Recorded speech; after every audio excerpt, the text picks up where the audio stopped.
So today I'm going to be presenting a tennis lesson, more specifically a forehand stroke in tennis. This lesson is geared towards 8th graders. I am going to have 3 objectives with this lesson. It would be the grip and the motion of the forehand stroke, and then the second one would be the power of stroke. Make sure it's not too little or too much, and then aiming to see where the ball will go on the court.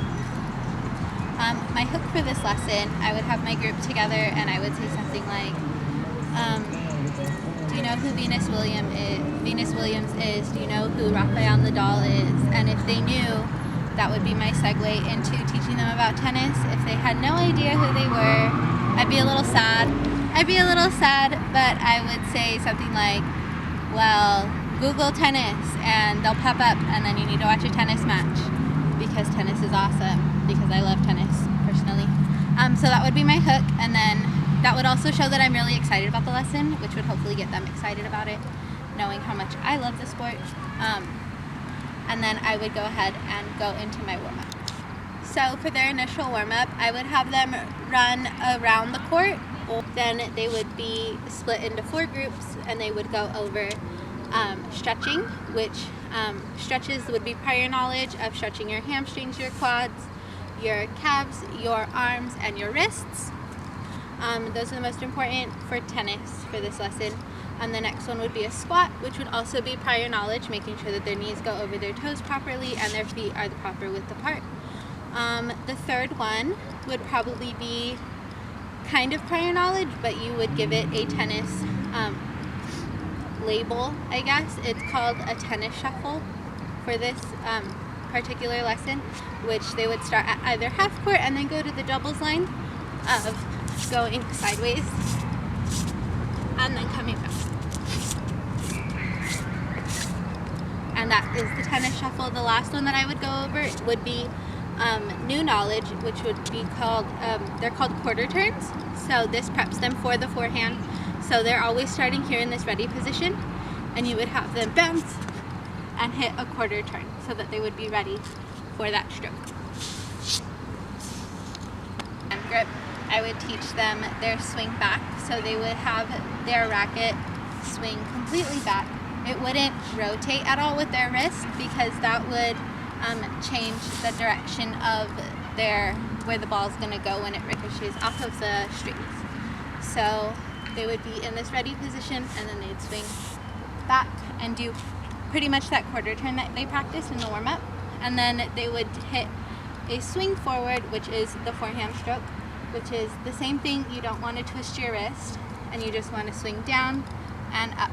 And then you want to make sure to stress the follow through, which will give them the momentum to hit the ball over the net, which is, so if I'm here, swinging all the way through. You want to stress that your hand should be in line with your shoulder or above for a follow through that is correct for a forehand.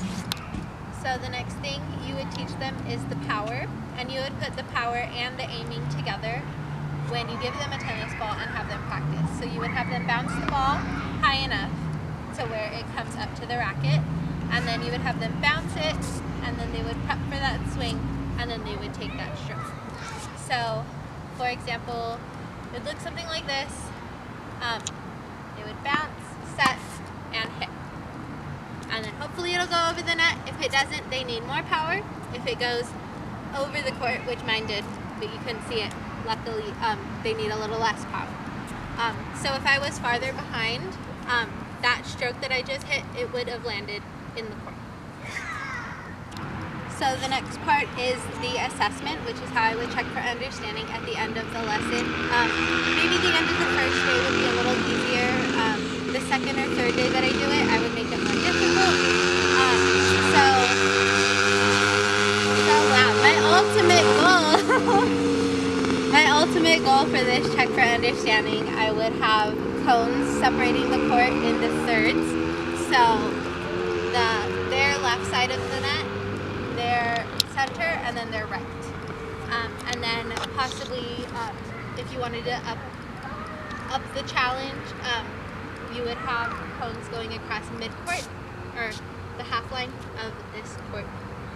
And they would have to be on that side, on either this side if they're right-handed, so their right side of the court,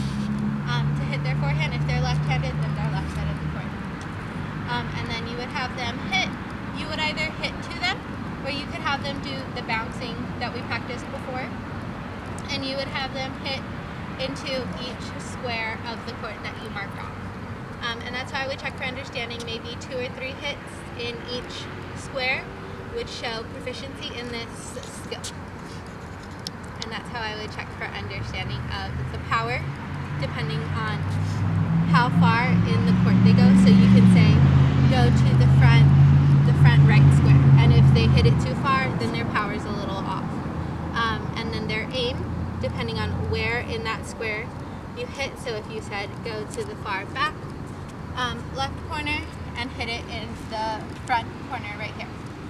If they hit it over here, then their aim would probably be off, also mixed with their power.